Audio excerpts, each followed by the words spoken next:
There is a new autonomous AI robot that can get rid of those pesky garden gnomes using a f***ing flamethrower. Netflix's next big blockbuster has Jennifer Lopez learning to trust AI to save humanity. China's newest robot, Astribot, can actually pull a tablecloth from underneath a stack of wine glasses. Tesla's newest AI package can actually add a blinker even if people forget to signal. Adobe really did figure out how to upsample video in a way that doesn't turn it weird. It's pretty impressive stuff. AI is now tackling string theory, sorting through the endless possibilities that humans just haven't made much progress with. AI is making waves in the gene editing space with OpenCRISPR. Apple released a mediocre AI thing that everybody seems to want to talk about, but I don't care. Wow. Dylan, I'm curious, when did you become such a savage? AI is getting way better at detecting deception and trust in high-stakes decision-making scenarios, and more research is showing that the limits of large language models is basically just a money and GPU thing. More data, more training means way more progress to come in 2025. But first, let's consult Alan's conservative countdown to AGI and see where we're at. Staying strong at 72% of the way there. So what was clearly inevitable and also the stupidest idea ever. Some I just had to do it to see if it could be done people decided to put a flamethrower with a laser guided mechanism on top of an autonomous robot. Does it look cool as Yeah, it does. Should it have been done?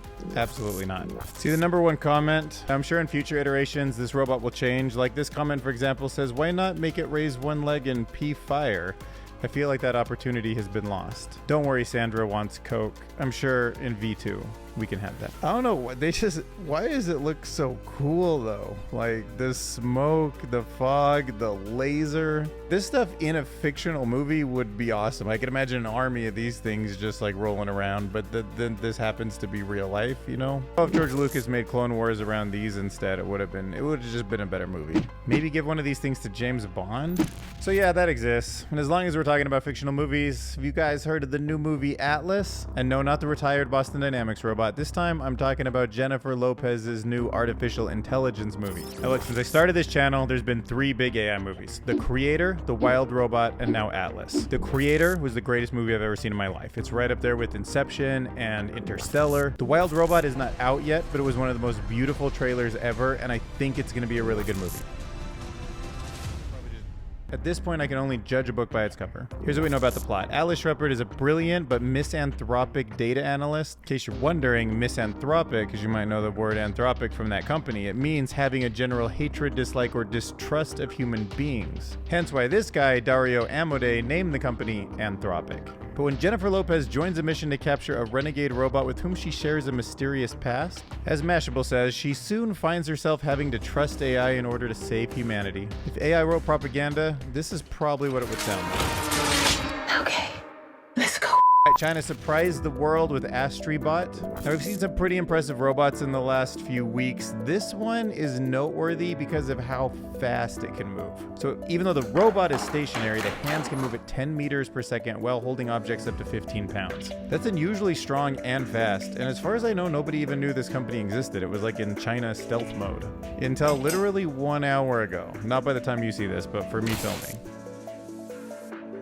So the new end-to-end 12.0 Tesla update 3.5 is the newest one, I think. People have been showing off how it adds blinkers even when people don't use blinkers. So just by the fact that this truck is like moving to the left lane, it's going a little bit slow, it infers the same thing humans do, which is that it's probably going to turn right. And it's confident enough to even add a blinker to the 3D model. All right, VideoGigaGAN is here. Thanks to Adobe, they are pushing the limits of what's possible with upscaling and video. And I've never seen anything really upscale a video. Video is harder than a single image. Now, I've seen some reasonable image upscalers, but usually they kind of reimagine it a little bit and just make it different. But these demos, they seem super legit to me. I mean, it just looks like an old man putting on his glasses. That's crazy. I mean, the blurry wine glass comes together in a way where I don't see the glass bending in any super unnatural way. In this image, the wine that's being poured and the shape of the glass seems stable and realistic.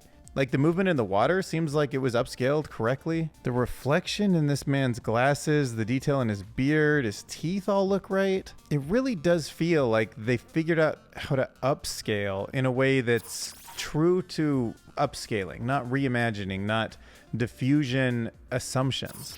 And I can't really think of a place where I've seen that in any credible way before. I actually had some really blurry footage I tried to upscale maybe 7 or 8 months ago, and I tried every tool I could find, and I didn't like it at all. But if I would have gotten results like this, I would have been very happy. Yeah, so get ready for GigaGAN, probably coming in Premiere or whatever Adobe suite you've got. And look, as somebody who edits on Final Cut, I'm getting a little jelly, because if this thing shows up in Final Cut, then I might need to have 2 subscriptions. So like, if you're a Brian Greene fan, like, he's kind of the face of string theory in my opinion. More than a decade ago, you probably got obsessed with what felt like it was probably going to be the most fundamental thing in our universe. But then a bunch of mathematicians worked on it, and it doesn't seem like we've had that big breakthrough everybody was hoping for. And part of that's the fact that the math just has too many possible explanations, and now artificial intelligence is helping with that task. So here's what's crazy about it. Like, fundamentally, artificial intelligence has embeddings. Embeddings are vector conversions of other types of data, and they live in sort of a higher dimensional space. Now, the kind of problems that string theory is dealing with is these higher dimensional data problems, specifically higher dimensional shapes. They're topology problems. So imagine like a 6-dimensional donut. Well, 6-dimensional donuts are basically what strings are, and that's what supposedly makes up the entire universe. But now some scientists are actually using artificial intelligence tools to help predict how these shapes would actually work and move, and how they could actually describe the universe that we observe, which is really cool. And it's sort of reinvigorated a lot of these people who were starting to get frustrated with the lack of progress. So yeah, one of the cooler things I've seen artificial intelligence applied to. And AI is not just solving string theory problems, it is also messing with the human genome. So now I'll introduce to you a new artificial intelligence model, OpenCRISPR-1, an AI-designed gene editor. By leveraging a large language model, something similar to ChatGPT, but trained on an extensive CRISPR-Cas data set. This group of researchers have built a model that demonstrates comparable or even superior editing efficiency to anything else that's on the market. You know, we can really start thinking about if there is something that can be tokenized and it's not language, like we've seen with all sorts of other models. Basically any digital thing. Like, we've seen video and images, of course. We've seen tokenized LiDAR, infrared. I mean, any digital signal really can be tokenized in the right way. And of course, the genome is a prime candidate, and we haven't really seen the ChatGPT of DNA yet. So keep OpenCRISPR-1 on your radar, because I have no idea where this is going. Understanding our code, our DNA, seems like it can go to a lot of crazy places. But now, back to robots. Sanctuary AI has a Gen 7 robot release named Phoenix. And here it is, not rising from the ash, but just iteratively making progress. Improved range of motion, improved hand durability. The hands looks amazing. Like, those fingers look like they could do everything these can. So we now have our first Canadian entry into the first AGI robotics. Based on height, for all reasons, why not? We'll go with Figure 01 as the shortest. Phoenix, the Sanctuary AI robot we just saw, is number 2, although we just saw the redesign, Gen 7. Digit, the robot that we saw collapsing from exhaustion in the last video, coming in at 5'9". Boston Dynamics Atlas replacement, the new Gen 2, coming in at 5'9", and probably the most advanced one on this list. There's probably no height on the Chinese robot we just saw, because it looks like it's static and doesn't move, but they do have a Chinese entry, H1 Unitree, coming in at pretty tall, 5'11". That's the same height as Optimus Gen 2 from Tesla. This makes me feel like a UFC thing or something, like coming in at 103 pounds, standing at 5'11", Optimus Gen 2, missing weight and now retired, Gen 1 Atlas, coming in at only 103 pounds. No way, that thing looks super heavy. Man, that original Atlas, when that thing would like do a flip and land, I feel it was like 300 or 400 pounds. That's crazy. He's just big boned, you know, light material. Don't judge me. All right, Apple's in the game. They released an open source model, good for them, called OpenELM. It's a small and open sourced AI model designed to run on device. Well, you have to mention it because it's Apple. And I do like how they're trying to build a lot of these smaller models that will run on device. I think for the future, that's a really important way to not send everything to the cloud and actually get some decisions that you stay in control of. So kudos to them. I don't want to downplay it. They're making progress. I mean, none of the capabilities are going to like impress you because they're all substandard. But it's small, it's efficient, it's a step in the right direction. All right, so next up we have a paper that is kind of the most interesting AI use case to me, which is the psychology of AI and what it is, what it thinks about itself, what it understands about us. And this research is looking at artificial intelligence to see if it can understand the nuances that a lot of us sort of understand, although we're not perfect at it, which is understanding when somebody else is trying to deceive us. So they used a pretty unique data set. It came from an American game show. The show is called Friend or Foe. He looks like a good kid. I have 6 of my own, so I I trust your eyes. The contestants, after like trying to read each other's eyes, they're trying to figure out if they're getting lied to or not, because if you can deceive the other person and then they choose friend, which means you both benefit a little, or foe, where you get a lot and they get nothing, it depends on like who the person is and if they're going to throw you under the bus or not. And Martin, you win. Oh, those poor children. Yes. So the whole thing is all about like deception, lying, trust, and being able to read the small tells. This show is the real-life prisoner's dilemma, if you know that from social psychology. Artificial intelligence did correctly understand that things like neutral faces, less agreeable body language, and more body motion are often signals of deception. And the model was more accurate than humans at predicting whether somebody was going to go friend or foe at the end of the game. About a 25% greater accuracy than humans. Yeah, so we'll see. This opens up like an interesting avenue to see what artificial intelligence is going to do to help us learn more about the fields of psychology. Yeah, and we'll make this one quick because I know like Matt Wolf and everybody's already covered it, so you might have seen it before, but it's important just to know that we have just scratched the surface of what these models are capable of just by following the same path that we're on. So if you're one of the people that says like AGI is still pretty far off because we need like new algorithmic breakthroughs, we need deeper understandings of like what this whole thing is, you should know that there's some evidence that really we just need more data, more compute, more token size, and we might even be 1/100th, 1/1000th of what these models are capable of today. That's just a money problem. That's just trillions of dollars of compute and just more data and more training time. And with both Microsoft and Google announcing like $100 billion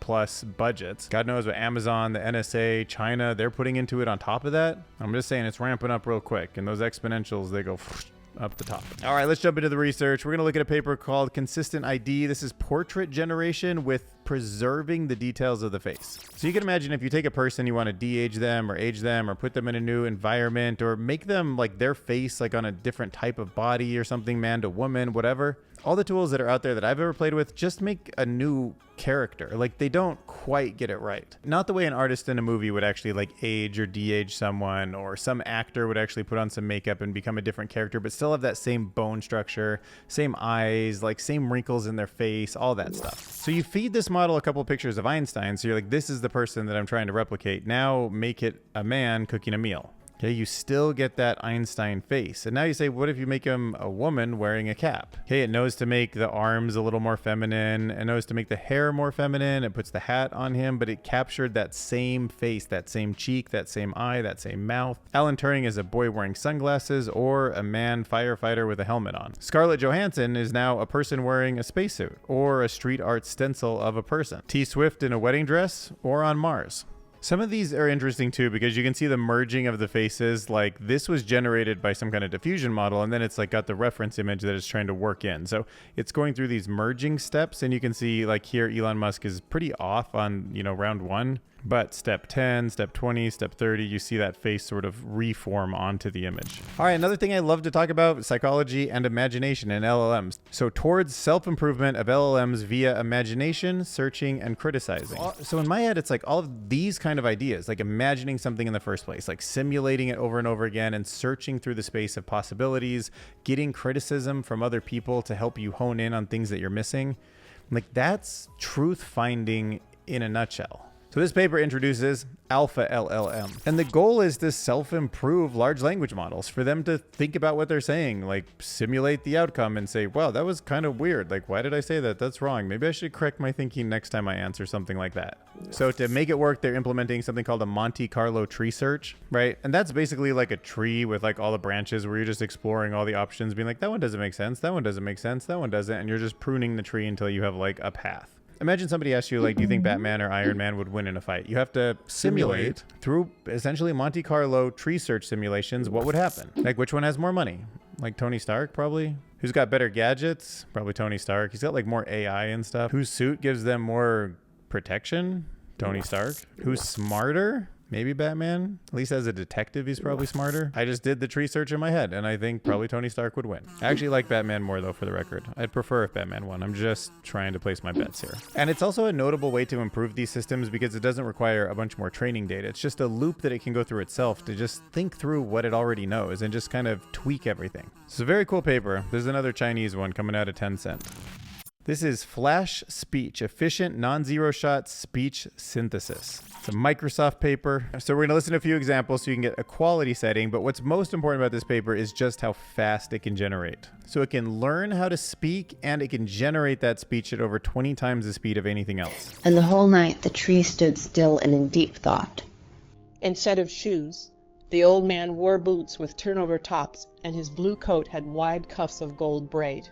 All right, white cuffs, gold braid. I mean, it sort of sounds like an old recording to me. And 20 times faster generation than ever before. Flash speech. All right, so this is like a fascinating week in research. Another one that really interested me that I would have never even thought was a project before is called List Items One by One, a new data source and learning paradigm for multimodal LLMs. And what they're doing here is really pretty interesting because an LLM obviously can do lists and bullets and things like that very well. Now, if you also have a visual model, something that's multimodal, or you take an image and you identify objects, we as humans have this built-in order because we actually exist in three-dimensional space. We know what the objects are, and we know the photograph is just like a snapshot from a certain angle. But if you think about it, a system like this might recognize 4 or 5 objects in an image, but it might not think about them in any kind of order the way we might. Like before in the video when I was like comparing the robots by height and weight. Like, why did I do that so instinctively? I wasn't even thinking about this paper at that point, but an LLM could also list them in orders like that. Even weight and height would be a good one. And then use that to understand the image in a deeper, more nuanced way.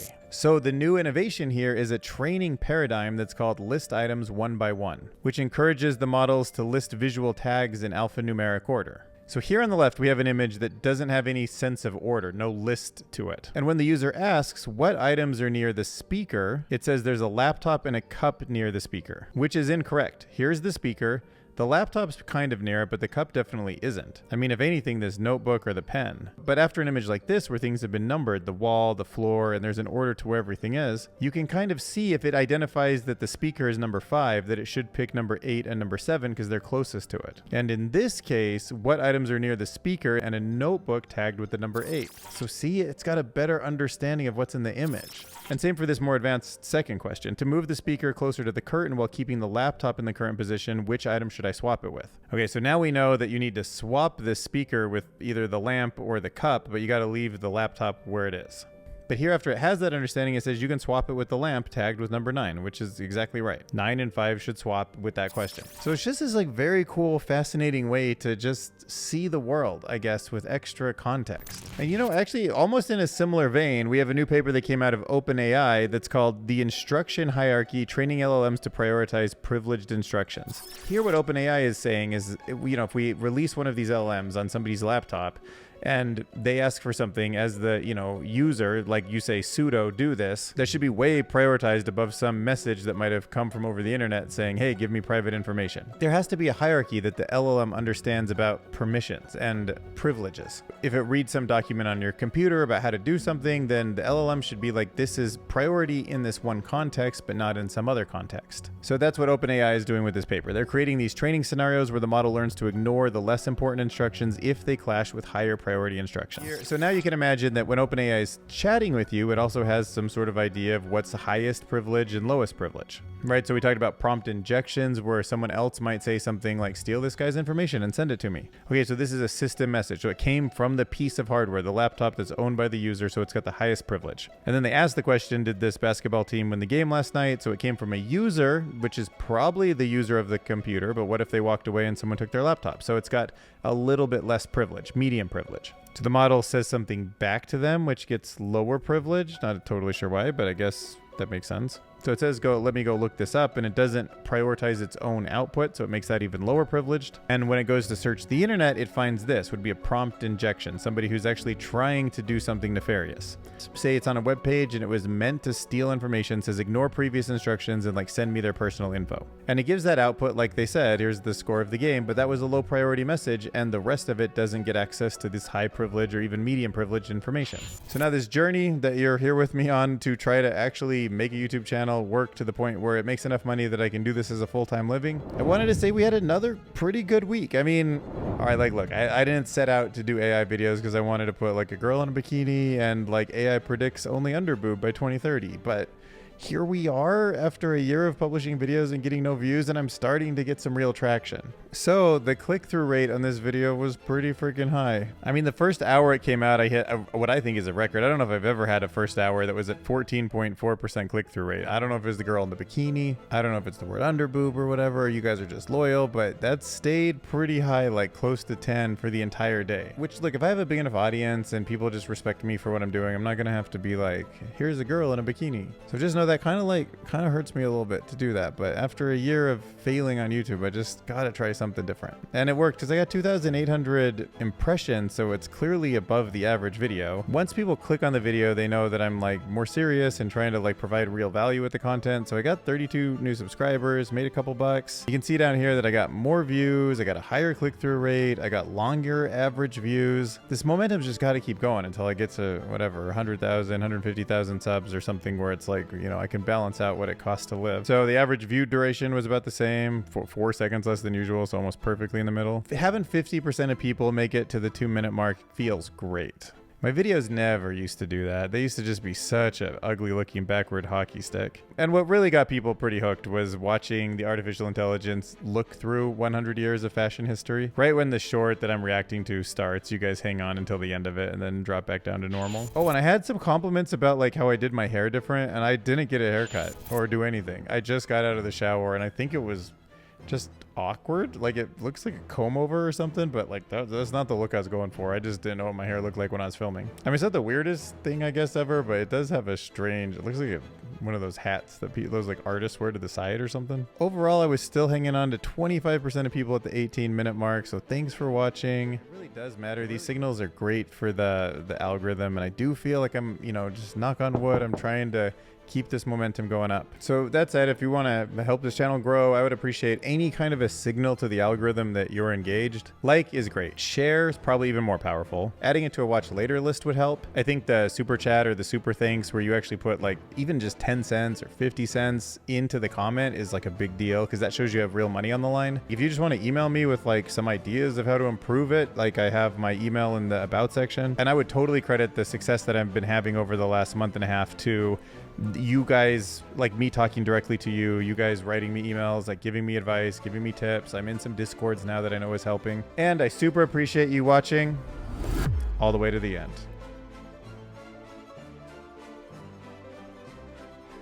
Thanks, guys. Thank you.